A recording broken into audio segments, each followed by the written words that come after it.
So we've spoken about Arken in the past or previous conversations. OPW and Arken. So how do we get where we are? Where's Arken appeared from? They've been around a while. Yeah. Perhaps not as established or bigger name as Element, perhaps, and some others. So where's Arken been, and why have they hit the ground running now? Then, do you think?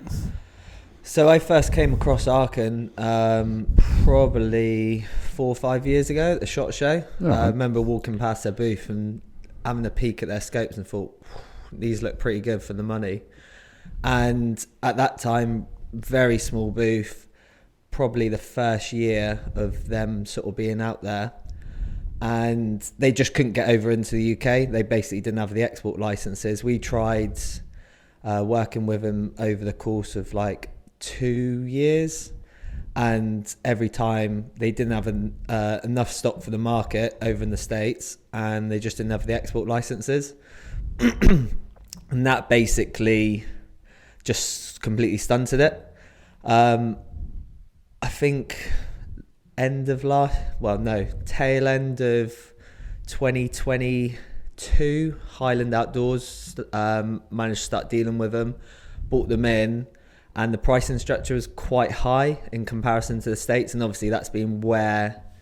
So you're trying to establish a brand that is worthy of the market, but the pricing structure didn't... Yeah, it didn't resemble what was the pricing structure in the States, and that was the reason they were obviously selling extremely well over there. And people bought them, but obviously it just didn't have the impact of what it did over in America.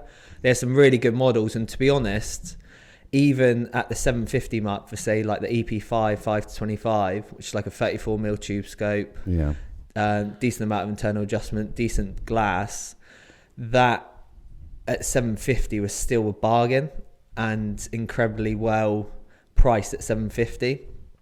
And your nearest competitor was like the Delta Javelin. It was a couple £100 cheaper, and the models it was competing against below that, Element, Titan, etc., it was better than. So it was already priced well at 750, but it's hard to sell a product when the product is substantially more than what it is in the States. And the same goes for like Leupold, and that's why that brand hasn't got the traction it has in America, because the pricing structure in the UK just doesn't allow it. Yeah. Okay. And obviously the website, Arken. So what made you decide to pursue Arken then directly, and obviously take over the Arken UK website as well?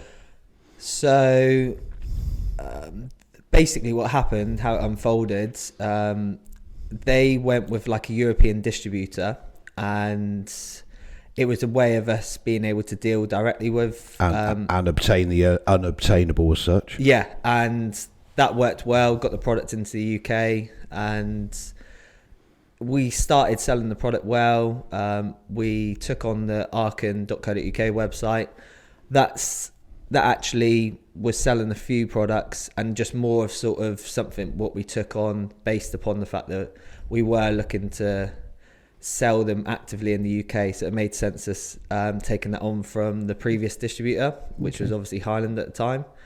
And again, the pricing structure was still on the high side. Yeah. So it never really allowed you to get your teeth into it and sort of develop the steam that it sort of now actually got now. And like a lot of scopes, obviously unless they're out there in numbers, then they start getting asked for, and then it starts selling itself. Yeah. And that never allowed that up to that point, did it, I suppose? No. It was always, it's just impossible really to get any sort of volume going when people feel like they're being ripped off. It's £200 more than it should be. Yeah, exactly. And they got, to be fair to them, I mean, what you go back to the likes of Leupold, and I'll use that as an example. They seem to have a fairly sensible range of products. I mean, you've got EPL4s, SH4s, EP5s, MIL, MOA versions, couple reticle choices in each. It's enough. Yeah, you don't need too many, especially in the UK. You don't, and I think that's where we've said in the past, Leupold, no one keeps brands like that because they don't know what to keep. They've never got the right combination of mag or Schmidt's a prime example. There you go again. Yeah. Excuse me. So what's changed with regards pricing now then? We've chased or deal direct with Arken. We don't have to source from the continent, and that's allowed us to now offer the brand at the proper pricing structure it should be. Yeah, so basically what's come about is around 2 months ago, not even that, maybe probably even about 6 weeks ago, Arken completely changed the whole strategy. So instead of going through the States onto a European distributor, then coming to us, so that's been all removed. So any of the import duties of a Chinese product has disappeared. So you're not obviously getting that when it goes into the States. There's like a quite a large tariff, just because that's something the US government wanted to restrict. The way of the world, unfortunately. Yeah, and they've been able to basically create this Arken Global, so you're actually dealing directly with China. So straight away you've cut out basically 3 levels of margin. So you're dealing direct with a factory, and that's now giving you those factory prices which you were seeing in the States, and it's just transformed it. Now they're almost too cheap, which is crazy situation. You're getting a product that is ultimately, it was worth $750 in EP5.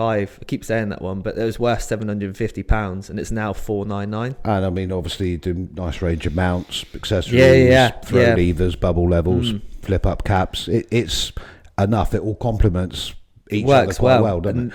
I'd been a hark back to the Zulu, obviously. You know, when have we had a product that we've not really had to market that we're getting bombarded for? You know, and I mean that, to my mind, goes for the Arken range as a whole. Yeah, you know, it's not just the night vision. The Pard comes to mind in the beginning, but that was due to nothing else being available. Yeah, and that was when the 007 hit the market, but that was an unknown Chinese brand, yet it was so much cheaper than what else was available. And then the 008s came in. People jumped on it because there was nothing else. No. Whereas this is almost running off the back of the momentum it's created in the States. Yeah. And they've just introduced a night vision scope, hit the market right, and in introducing it, they've actually purchased another business. So that was the quick way of doing it. So obviously they had this day optics range, and their own facilities to manufacture it. That's why they're able to create these products at crazy prices. Yeah. They've then gone, the way the market is, we need a night vision product, a thermals, etc. are coming in the future, I believe. But the night vision product, they didn't have obviously the tooling, but they've got the day optics tooling, so they went and purchased high-tac. And to be honest, they bit it bang on the head, haven't they, really, with the product? It's just flying now. Okay. So, yeah, it's good. Finally, I believe obviously there's a perspective of a UK service centre coming as well. Potentially. So potentially, hopefully, we'll watch that space. And going forward as a brand then, we think it's going to be successful for us? Yeah, definitely. I think it's going to change the face of the optics market, without a doubt. Well, that's exciting. And that's pretty, for its competitors, it's going to be an aggressive marketplace coming into 2024. Well, that's what we like to see. It's all better for the consumer, to be fair. Well, and optics, hopefully we've all been around it long enough to sort of sniff out the market. So, no, that's good. Nice talking to you, Shaun. Cheers, Ade.